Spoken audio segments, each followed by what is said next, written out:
인사이드 아웃이라는 애니메이션 영화가 있습니다. 이 애니메이션은 머릿속 감정들에 대한 이야기인데요. 이 애니메이션을 보면 이 모든 사람들 머릿속에는 감정 컨트롤 본부가 있는데 그곳에는 열심히 일하는 기쁨, 슬픔, 벌어, 까칠, 소심 이런 5 감정들이 있습니다. 이들은 이 라일리라는 소녀의 행복을 위해 열심히 일을 합니다. 근데 이번에 시즌2가 나왔는데 이 시즌2에는 그 5가지 감정 외에 불안, 부러움, 곤태, 당황이라는 이런 새로운 감정들이 등장을 하면서 이야기가 진행이 됩니다.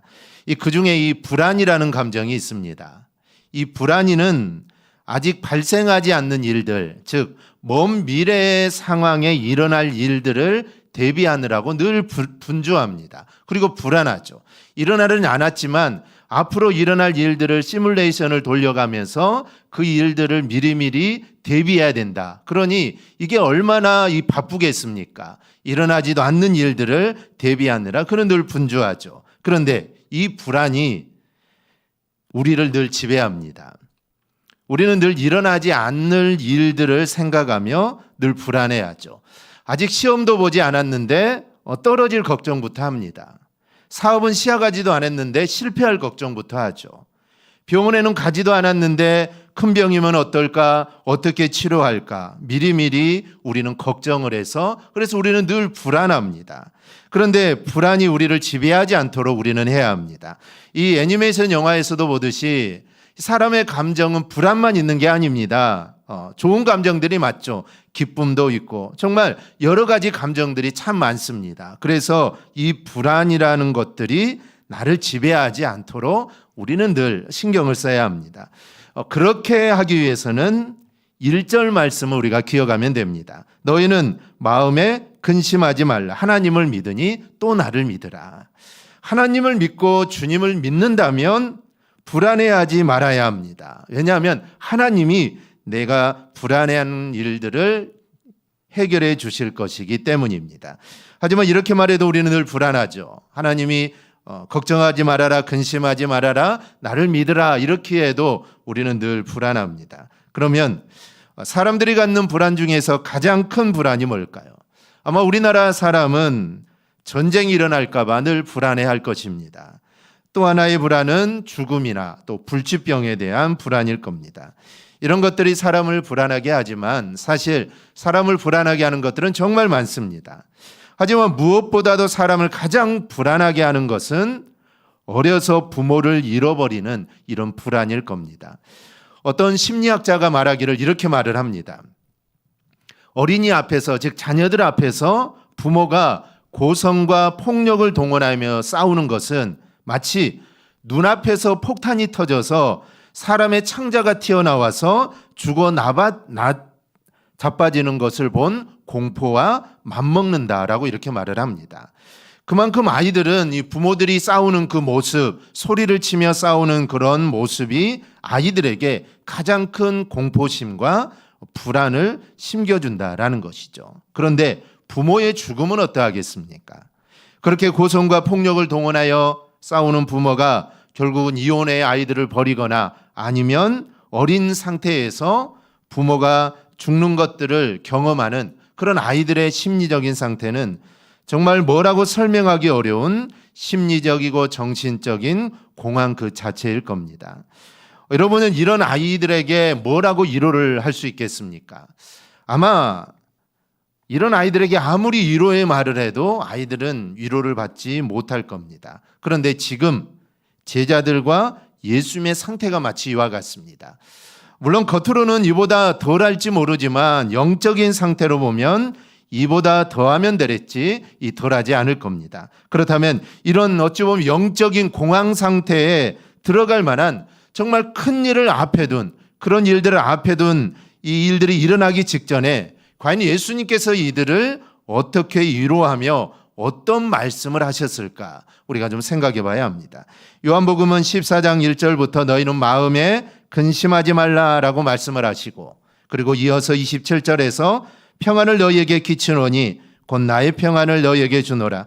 내가 너희에게 주는 것은 세상이 주는 것과 같지 아니하니라. 너희는 마음에 근심하지도 말고 두려워하지도 말라. 이 말씀으로 마무리를 합니다. 즉 근심하지 말라 하시고 내가 너에게 평안을 줄 테니까 근심하지 말고 걱정하지 말라라는 말씀을 주시는 것이죠.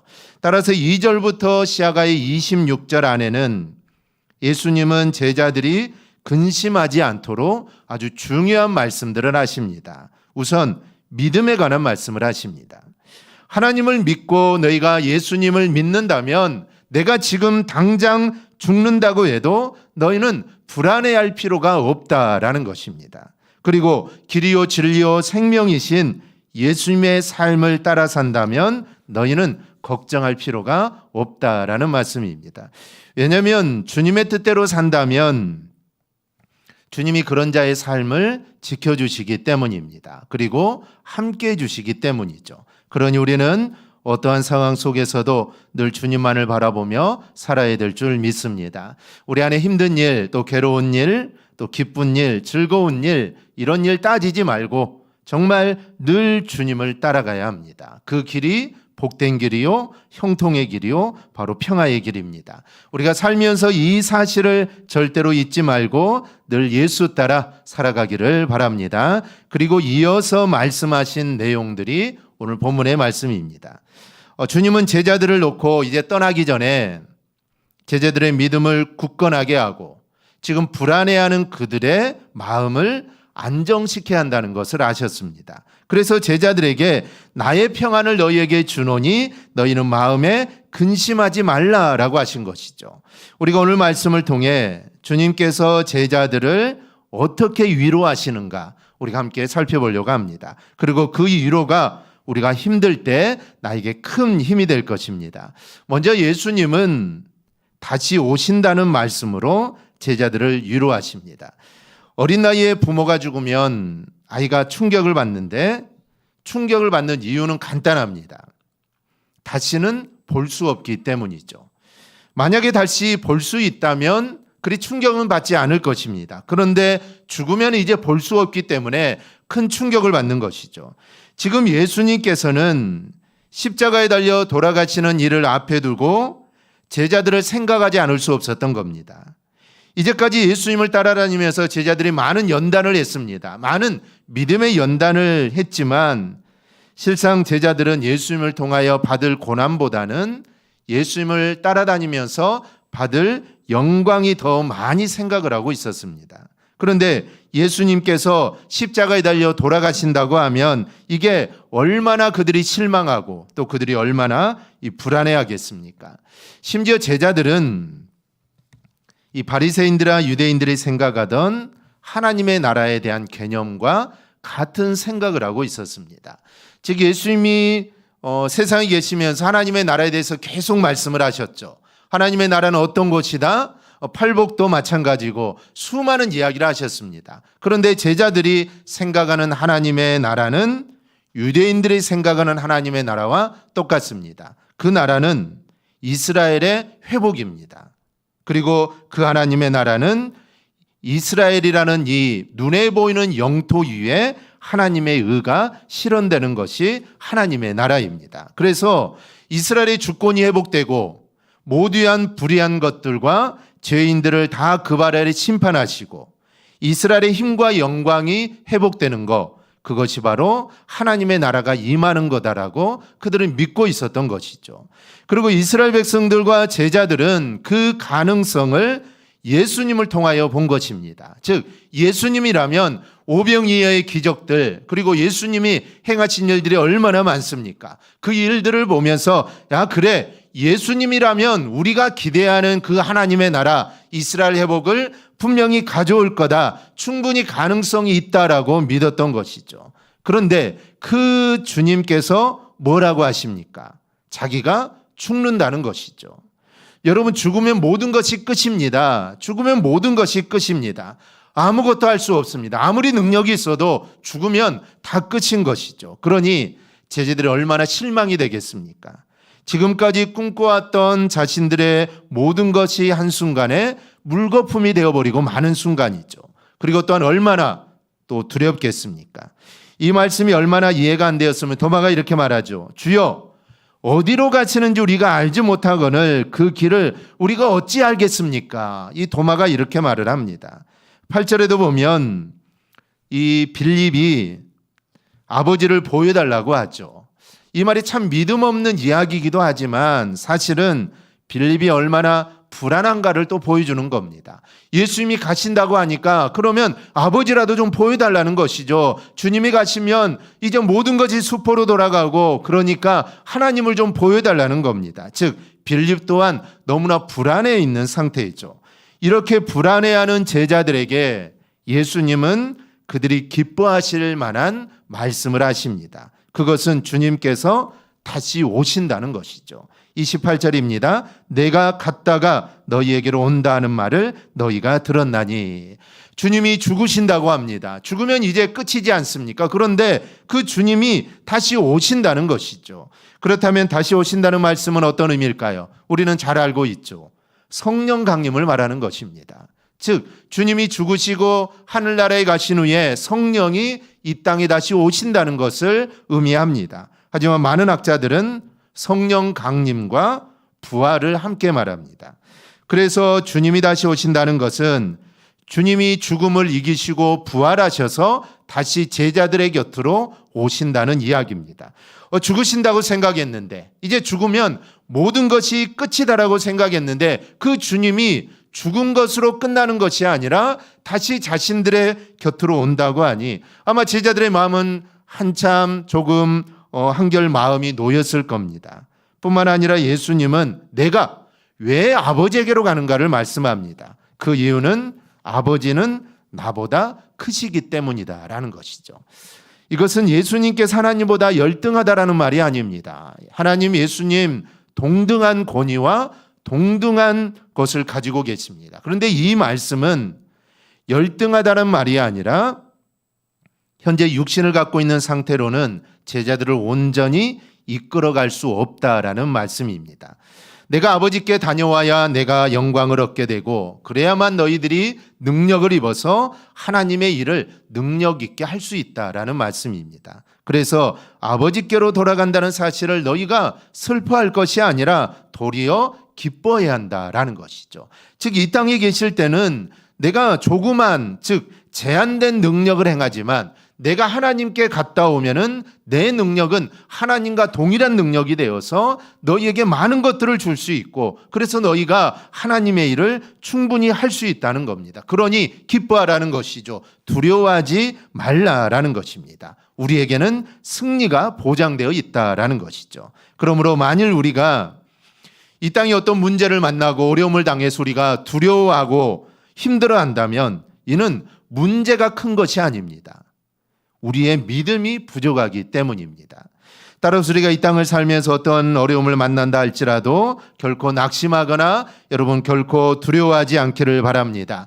이 세상을 이기신 주님과 모든 것을 압력하여 선을 이루시는 하나님의 섭리를 믿고 우리가 더욱더 담대하게 나아갈 수 있기를 바랍니다. 그리하여 마음에는 언제나 하늘의 평안이 깃들 것이고 어떠한 상황 속에서도 우리가 기뻐하며 살게 될 줄 믿습니다. 어느 기업의 광고 문구가 있습니다. 믿으니까 편안합니다. 어느 이 기업의 광고 문구인데요. 우리에게 참으로 적합한 표현이라고 볼 수가 있습니다. 여러분 믿으면 편안합니다. 믿으면 편안하죠. 믿지 못하면 불안합니다. 믿지 못하면 불안하죠. 배를 타더라도 이 배가 안전하다면 평안하죠. 그런데 이 배가 안전하지 않다고 생각하면 불안합니다.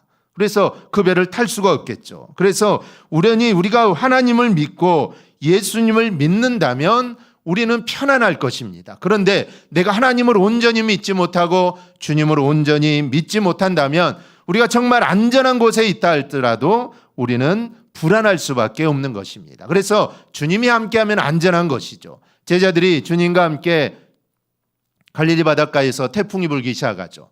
제자들은 불안했습니다. 주님이 함께 계신데 불안할 필요가 없습니다. 원래는 주님이 전능하신 하나님이니 주님이 함께 계시면 불안할 이유가 없죠. 그런데 제자들은 그 주님이 전능하신 하나님, 우주 만물을 창조하시고 우주 모든 것들을 다스리시는 하나님이시라는 것을 믿지 않았기 때문에 폭풍이 불고 바람이 일자 그들은 불안해합니다. 죽을 것 같았다라는 것이죠. 그런데 주님은 그 상황 속에서 주무시고 계십니다. 주님 불안하지 않으시죠? 주님 불안할 이유가 없습니다. 제자들은 불안하지만 주님은 그렇지 않습니다. 왜냐하면 말씀 한마디면 그 풍랑을 잔잔케 할 수 있기 때문이죠. 근데 제자들은 그것을 믿지 못했기 때문에 불안한 것입니다. 즉 우리가 하나님을 믿고 주님을 믿는다면 여러분 불안해할 필요가 없습니다. 불안해하지 말고 우리는 평안해야 합니다. 하나님을 향한 그 믿음이 우리 안에 있기 때문입니다. 이렇게 다시 오신다는 주님의 말씀은 제자들에게 평안을 주었습니다. 사실 오늘 우리 그리스도인들에게도 힘이 되고 위로가 되는 말씀은 주님이 다시 오신다는 말씀입니다. 이때는 물론 주님은 심판주로 오실 것입니다. 이 세상에 우리가 그리스도인만이라는 이유로 참아야 하고 또 손해봐야 하고 또 양보해야 하는 경우가 많습니다. 그리고 그렇게 할 수 있는 힘은 다시 오시는 주님 때문입니다. 주님이 다시 오셔서 우리가 그렇게 손해보고 어려움을 당하는 일들을 아시기 때문에 우리를 위로해 주시기 때문입니다. 그러니 우리 모두 다시 오실 주님을 바라보며 세상 속에서 그리스도인답게 살아가기를 축복합니다. 둘째는 성령을 보내주신다고 합니다. 여러분 제주도로 수련회를 가는데 교회차를 가지고 김포공항까지 갔습니다. 그리고 성도들을 내려놓고 차는 교회로 갔습니다. 그러면 여러분은 어떤 생각들을 하십니까? 야, 교회차가 갔으니 야 이제 우리 수련회 어떻게 갈까? 이렇게 생각하는 사람은 아무도 없겠죠. 왜냐하면 교회차는 성도들을 김포공항까지만 데려다 주는 거 거기까지만 합니다. 그럼 제주도는 어떻게 가야 할까요? 비행기 타고 가면 되는 겁니다. 이제 차는 필요가 없습니다. 예수님께서 아버지께로 가시고 성령님을 보내주신다는 것은 바로 이런 것입니다. 즉 육신을 가지고 계신 예수님은 한계가 있습니다. 육신으로 오신 이유가 뭡니까? 이 땅에 오셔서 우리 죄를 대신하여 제물이 되기 위해서 이 땅에 오신 것이죠. 이제 이 목적을 이루셨다면 이제는 또다시 육신으로 이 땅에 계실 이유가 없습니다. 육신으로 오신 이유는 육신으로 십자가에 달려 죽으시기에 오셨기 때문에 그 일을 다 이루었으면 이제 더 이상 육신은 필요가 없는 것이죠. 이제는 원래대로 거룩하신 하나님으로 우리들과 함께 하셔야 우리에게 유익이 되고 힘이 되는 것입니다. 실제적으로 예수님은 육신으로 계시며 이 공생의 사역을 하실 때 수많은 이적과 말씀을 통하여 사람들을 가르치셨습니다. 그리고 사람들은 예수님의 가르침을 듣고 모두 다 놀라게 되죠. 하지만 그럼에도 유대인들은 주님의 가르침을 깨닫지 못하고 주님을 비웃고 비판하고 그래서 결국 그 예수님을 잡아 죽이기까지 합니다. 제자들은 어떻습니까? 제자들도 예수님의 말씀을 알아듣지 못합니다. 그래서 예수님한테 비유로 말씀하신 것을 좀 설명해 달라고 요청을 합니다. 이것이 바로 예수님께서 육신을 입으신 한계입니다. 예수님께서는 제자들이 잘 알아듣도록 설명까지는 할 수가 있습니다. 하지만 제자들의 생각과 이해력까지 넓혀서 이해시켜 주실 수는 없는 것이죠. 그래서 예수님은 제자들에게 내가 성령을 보내주겠다라는 것입니다. 성령께서 오시면 어떻게 됩니까? 26절입니다. 보혜사 곧 아버지께서 내 이름으로 보내실 성령 그가 너희에게 모든 것을 가르치고 내가 너희에게 말한 모든 것을 생각나게 하리라. 내가 너희에게 말한 거 지금은 잘 이해되지 않지. 지금은 잘 생각나지 않지. 그런데 성령님이 오시면 그 모든 것들이 생각나게 되고 그 모든 것들이 깨달아지게 된다는 것입니다. 그래서 성령님이 오셔야 한다라는 것이죠. 여러분 진리를 알게 하시는 분은 한 분밖에 없습니다.